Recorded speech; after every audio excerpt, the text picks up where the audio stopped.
Olá! Hoje em dia, a mídia audiovisual está em todo lugar, né? E por causa disso, as escolas estão assim numa baita encruzilhada. Elas precisam decidir: vão usar toda essa tecnologia para reforçar os velhos métodos de sempre ou vão aproveitar para de fato transformar a educação?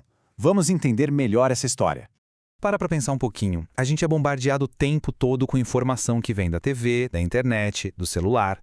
Se a educação está acontecendo em todos esses lugares, o que sobra para a escola fazer? Qual é o papel dela nesse mundo? É essa grande questão que a gente vai analisar agora. Bom, vamos partir de uma realidade que não dá para ignorar. A escola já não tem mais o monopólio da educação. Para as crianças e os jovens, a TV, os vídeos, os games, tudo isso funciona como um tipo de educador bem poderoso, mesmo que de um jeito informal. Eles estão moldando a percepção e o conhecimento muito antes de qualquer aula começar, sabe? Criando um ecossistema de aprendizado totalmente novo. E isso, claro, levanta umas perguntas bem sérias, como os pesquisadores Martim Barbeiro e Rey já apontavam. Como é que a escola está lidando com esses novos jeitos de aprender? Será que ela está conseguindo se conectar com a realidade dos alunos ou está ficando cada vez mais distante, mais irrelevante? Ok, então é aqui que a gente chega no ponto central. Colocar o audiovisual na educação não é uma estradinha reta. É, na verdade, uma bifurcação, uma escolha que leva a dois futuros completamente diferentes. E essa frase do João Ferrez, nossa, ela resume o dilema de um jeito perfeito, não tem meio termo. Ou a escola se reinventa por causa da tecnologia, ou ela basicamente domestica a tecnologia para que, no fim das contas, nada mude de verdade. E o mais interessante é ver como esses dois caminhos se manifestam na prática. E essa comparação aqui deixa tudo bem claro. De um lado, a gente tem o caminho da dominação, onde a mídia só serve para reforçar o que já existia. E do outro, o caminho da transformação, que usa a mídia para criar diálogo, para inovar. Vamos dar uma olhada em cada um deles. Então, vamos começar pelo caminho que, infelizmente, é o mais comum. A escola, historicamente, foi toda construída ao redor da cultura escrita.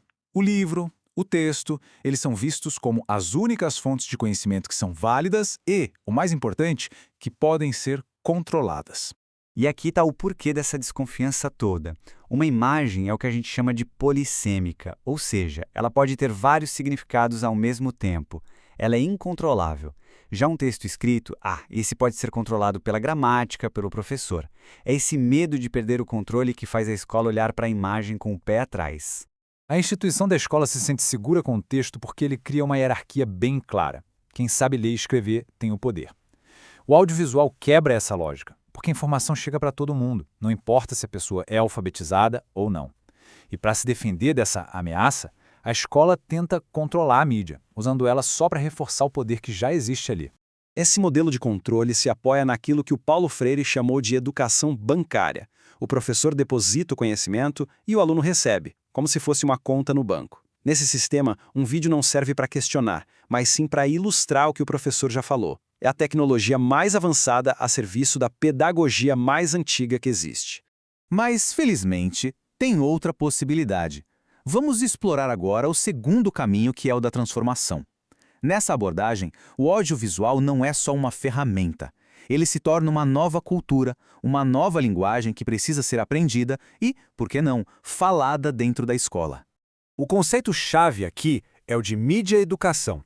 A ideia não é só consumir mídia, mas desenvolver uma postura ativa. O que isso quer dizer? Significa analisar criticamente o que se vê e também se tornar um produtor, alguém que cria conteúdo audiovisual. Ou seja, o ponto central é desenvolver a competência comunicativa.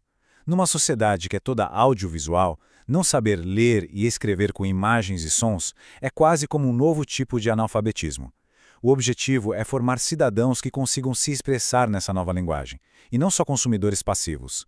Tá, mas como isso funciona na prática? Bom, esse roteiro de 3 passos dá uma boa ideia. Primeiro, se fala sobre o filme, o básico. Depois, se fala a partir do filme, analisando a linguagem dele. E aí vem o passo mais importante, uma discussão que conecta as ideias do filme com a vida, com os valores dos alunos. É aí que a verdadeira transformação acontece.